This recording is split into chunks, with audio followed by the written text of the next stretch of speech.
season, Mother Nature offers our palate a new selection of food and flavors to savor.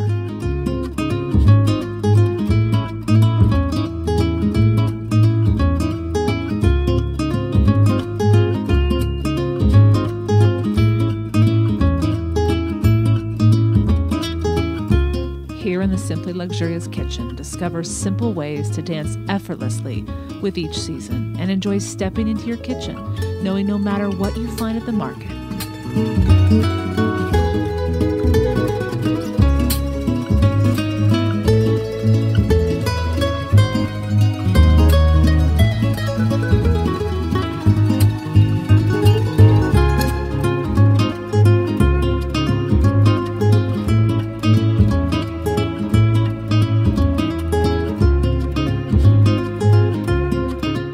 Well-stocked epicerie, you can make a delicious meal in the middle of the work week or to share with family and friends on a weekend.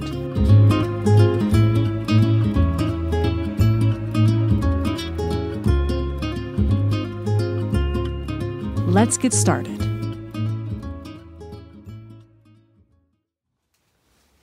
Welcome to the Simply Luxurious Kitchen. Welcome to my kitchen. Today, what we're going to be making is one of my favorite desserts that is, and part of the reason I love it so much is because it's so simple, and it's also something I enjoy making in the fall, especially, or in the winter months. I'm gonna make for you guys today and show you how to make a clafoutis aux poires, or in other words, a pear clafoutis. Now, you've probably seen cherry clafoutis. I'm gonna talk you through the history a little bit as we're making this, but what we're gonna do, because it's fall, is we're gonna go to the market. I'm gonna show you some trips I've taken to the market in fall, and we're gonna use our pears, and we're gonna make a very simple dessert that looks quite elegant and is delicious. It's gonna be a crowd pleaser because it's very subtle in flavor, but it's full of flavor as well. All right, so to get started, we're gonna prepare our pan, and you want a skillet that you can put in the oven. So I have this 9-inch skillet out, and what we're gonna do is butter it first of all. So I have my butter keeper here, or my butter bell. I'm just gonna take about a tablespoon of butter, unsalted, and we're just going to get our pears out of the way so you can see this.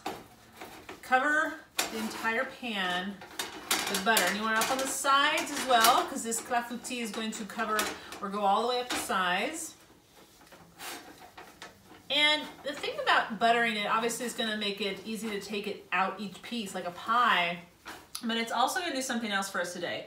What we're going to do is take some vanilla bean, one vanilla bean, okay, move that out of the way, which they are expensive. So if you don't have a vanilla bean, you can absolutely just disregard this part of the recipe. It just adds a little extra flavor.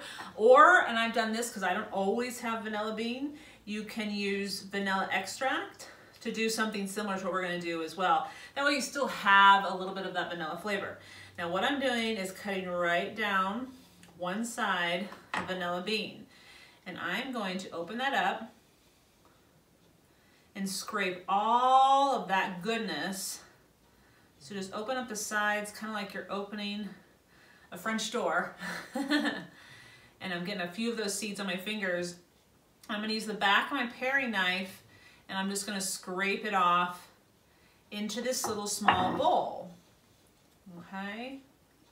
Again, the back of your knife, so you're not cutting through the bean, and goes right in. You're gonna look at this and go, wait a second, there's not a lot of beans there or seeds there, but there are. And you know what? Sometimes I just run my finger down there too. Get them all off. Oof.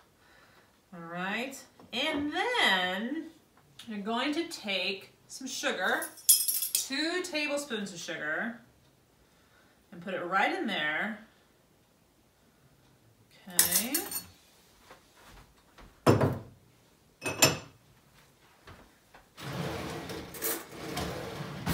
And just basically you're flavoring that sugar.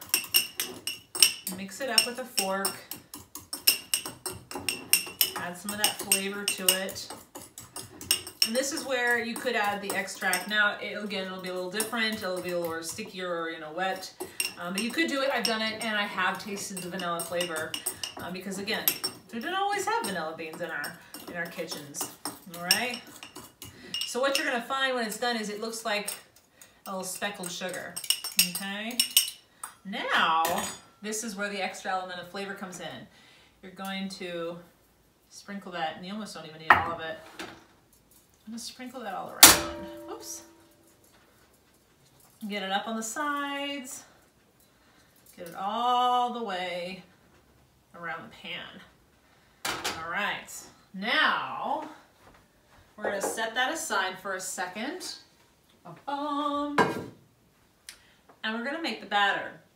Now what we're gonna do, all right, so in a mixer, you can use a hand mixer, whatever you have. I always put my whisk on it when I make this.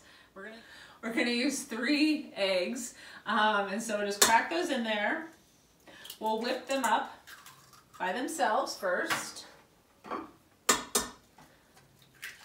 Okay.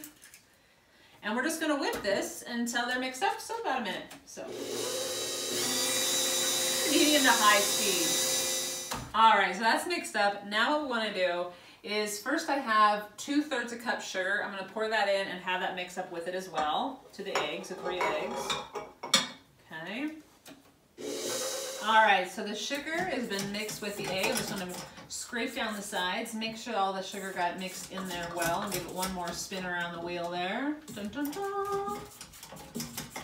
Okay, mix it up one more time. Medium to high speed will work just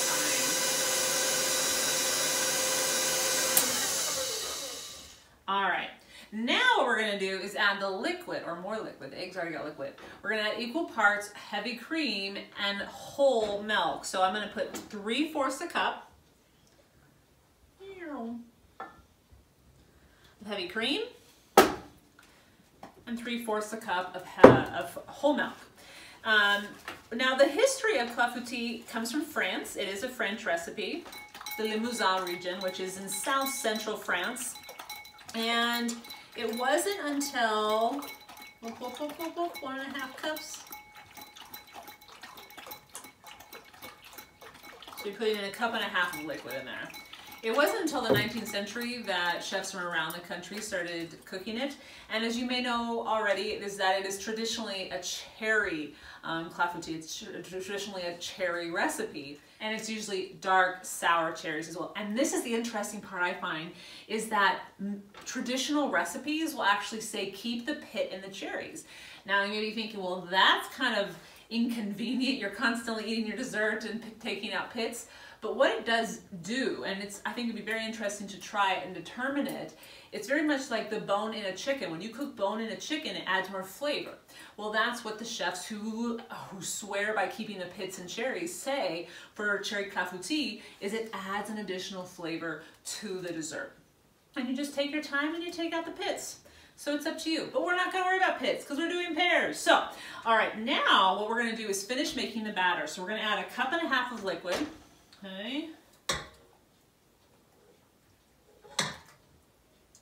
Okay. We're also going to add 1/4 cup of flour.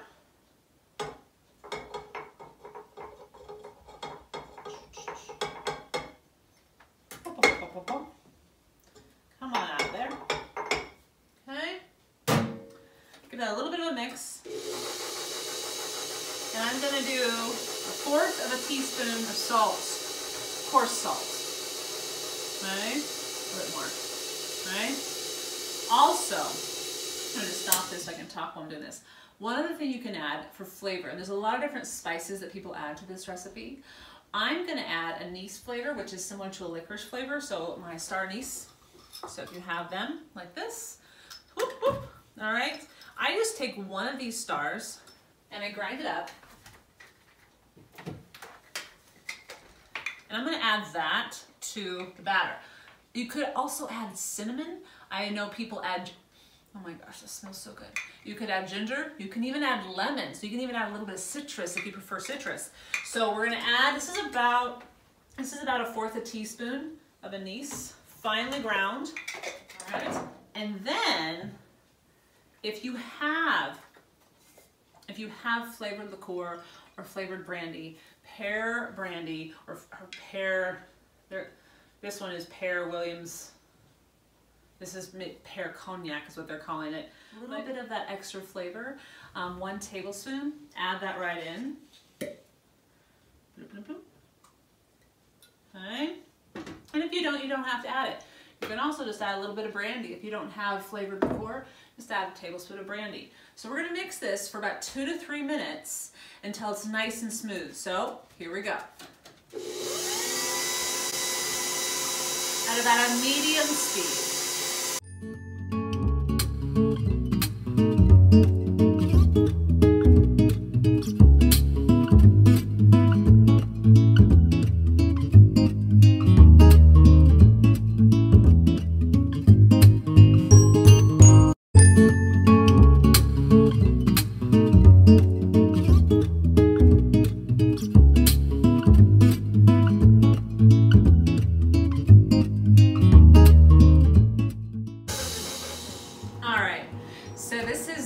Been mixing for 2 to 3 minutes. You're gonna find that it's still a little lumpy, not like intensely so, but you'll see that it's not entirely smooth, but it is entirely mixed. You can double check it with your spatula, but I say that, oh yeah, it's definitely mixed up very well, because we're gonna strain it here in about 10 minutes. So now what we're gonna do, we're just gonna let this sit while we prepare the pears. So I just like to wait to prepare the pears until this is made, because as soon as those pears are ready to go, we want to place them in the skillet and get them in the oven with the batter. So we'll let that sit for 10 minutes and then we'll make it very smooth. All right, so let's talk about pears for a second. In America, there are about 10 different varietals of pears. And we have the Basque pear, which is often recommended for baking recipes because it's very firm and it has a very, very mild flavor on the sweet scale. If sweet was over here and not very sweet's over here, it's very close to the not very sweet side. It's still sweet, it's just subtle. Then I brought another one just to kind of compare. This is called a stark crimson, and this one is more sweet than not, and it is softer. It's much softer. So part of the reason people like the Basque is it holds its shape and is firm, and then it softens slightly when it's cooked. It really is up to you.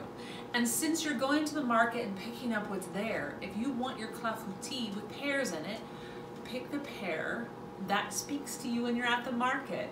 Ask the farmer what he would recommend. Maybe he'll let you even taste it. But again, it comes down to what you want, what flavor you want. And if you like soft pears when you cook them, then buy some more pears that are more soft. So it's up to you. All right, so the beautiful thing about the market is that it offers what the season brings. And I think if you're trying to figure out what's in season when, the best place to learn is going to the market as often as you can in as many different times of year as you can. So what I'd like to do now is share with you a glimpse of what the markets look like in summer in Provence when I was there, as well as one market up in Normandy. So have a look, check it out, and I'll meet you on the other side. I'm gonna peel and slice and core these pears, and when you come back, we're gonna put this clafoutis au pois into the oven. Enjoy going to France.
All right, welcome back. I'm just finishing up the last peeling and coring of the pears. And one thing that I like to do is try to keep the shape as much as possible, because this is going to be fanned out in the pan. And so just try to be as gentle as you can. That's why having a firm pear is helpful. But you know, it's still gonna end up, you know, tasting wonderful regardless. But that's the goal anyway. And then just cut out any impurities as well, bruises or whatnot. Okay, so we're gonna keep these lovely stark crimsons for snacks, okay? And we're gonna slice these. Oops, there's an impurity, look at that bruise out there. And I would slice them as thin as you want them. Maybe not that thin though, because what you want is you want them to be able to stand up in the pan on their backs. So, something more like this, okay? So we'll go through and cut all of those. Oops, I got that one. Okay. Boom, boom, boom. Right. And you may have extra, and that's okay, because then you have something to snack on. As I said before, I think going to the market, you know, if you have the opportunity to have a fall market, in this case, is, like I said, a wonderful time or place to learn what's in season, and so therefore what will have the most flavor. If you prefer apples, you could use apples in Clafoutis, absolutely. During the summer months, that's when your cherries and your blueberries and any kind of berry, really, you could use that. Plums are some things that people really like to use. They're similar in some ways with regards to the subtle flavor as pears in my mind. So it's really up to you what kind of fruit you want to use. I love pears, and I think there's the poire, there's your French poire translation there. So it's Clafoutis au poire. And again, my French isn't the greatest, but I'm learning and I love the language, and I'm trying to improve every chance that I get. So it's something just to go to the market, explore, because you're gonna be able to get pears year round at the grocery market, but then you're not, you know, talking to the farmer, you're not supporting local businesses. And I think that's part of the fun too, is just, okay, what's in season? Okay, we're almost there. One more. Okay, so now what I'm gonna do before I place those in the pan, actually no, we'll place those in the pan for now. Okay, so you have your pan already, buttered and sugar, a little bit of vanilla, and it's very much like a pie, and so I like to put the thick end on the outside and the narrow end pointing in, and I kind of go, whoops, stay up there, buddy. Let's wait. Whoops, that one might not stay up. Well, I'm gonna wait on you. We'll use you later. There you go. Kind of do it in quarters. And then they're as evenly spaced as you want them to be. That one does not want to stand up either. Okay. I clearly didn't cut them the way there. There we go. They're all going to taste wonderful wherever and however they stand up. Bump, bump. There we go. And this is kind of fun. It's like you're playing with food. I mean, that's just awesome. And you can eat it too, right?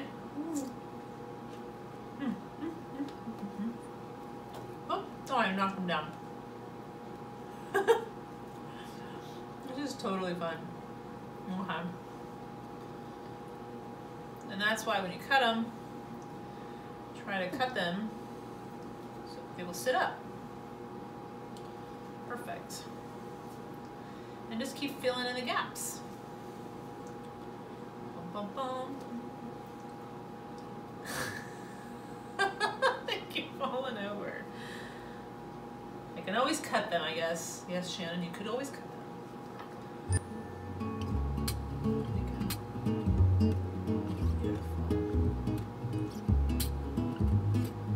Coming together.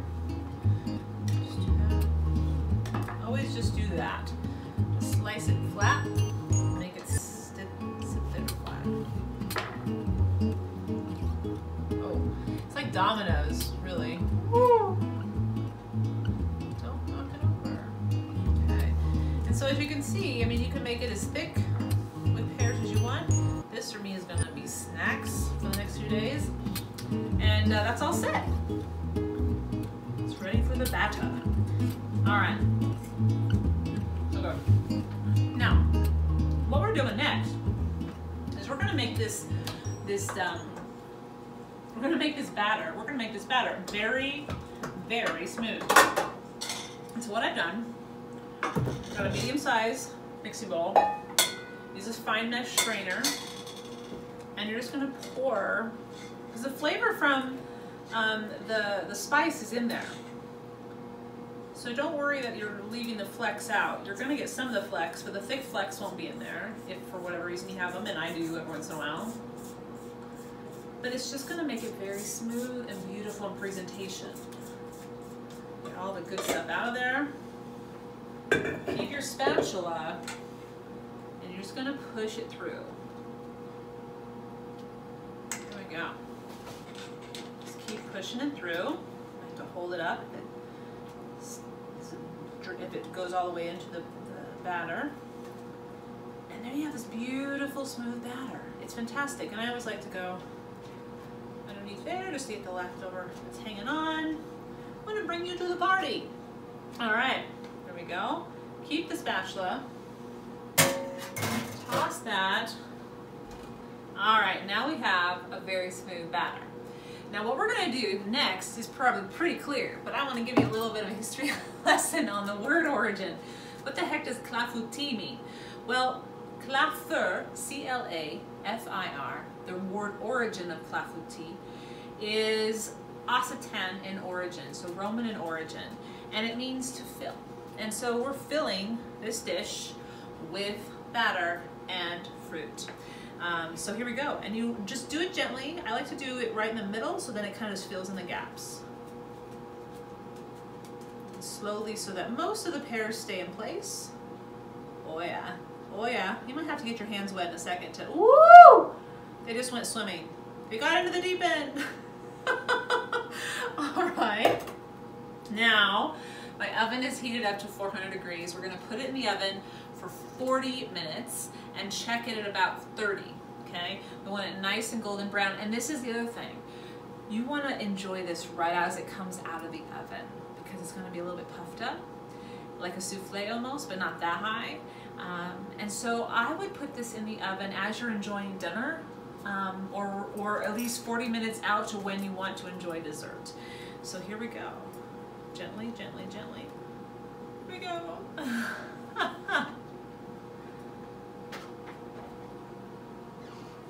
Oh yeah. Okay. 40 minutes, we'll check it at 30. All right, there we go. We'll take it out, have a look at it, and enjoy.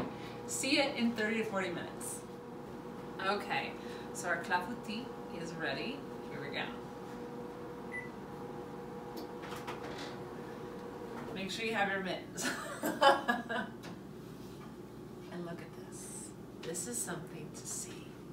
See how it's puffed up a little bit? And it's probably, it is even a little more puffed up in the oven. But you want it that golden brown on the edges. See that? Oh my gosh, so exciting. Keep your muffins mittens out. There you go. All right. So now you can really just take this to the table and have dessert, making sure that you do making sure that no one touches the pan as it's hot. And now you can also dust it with a little bit. Hang on 1 second. Of powdered sugar. You can do it on the actual when it's all in one piece, or you can do it one at a time. It's up to you as well. So let's slice into it and enjoy. Here we go. Don't need much of a knife, but see how tender it is? Oh man, so gentle. And you just slice right through the seams of the pears, and you butter the edges so it should come right out. And oof, come on, work with me. Work with me.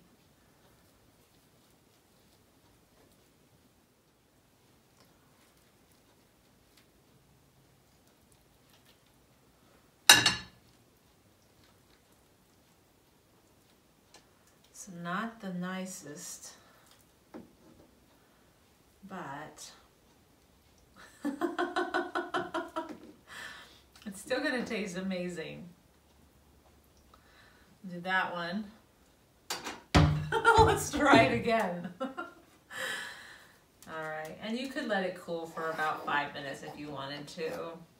I really love serving it very warm.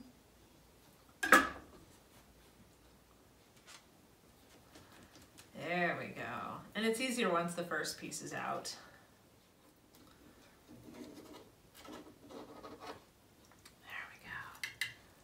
There we go. All right. Second one's a little bit easier, right? So we're gonna dust this with a little bit of powdered sugar. Ta-da! Those back in. Made a cup of tea. All right, let's have a bite and a sip.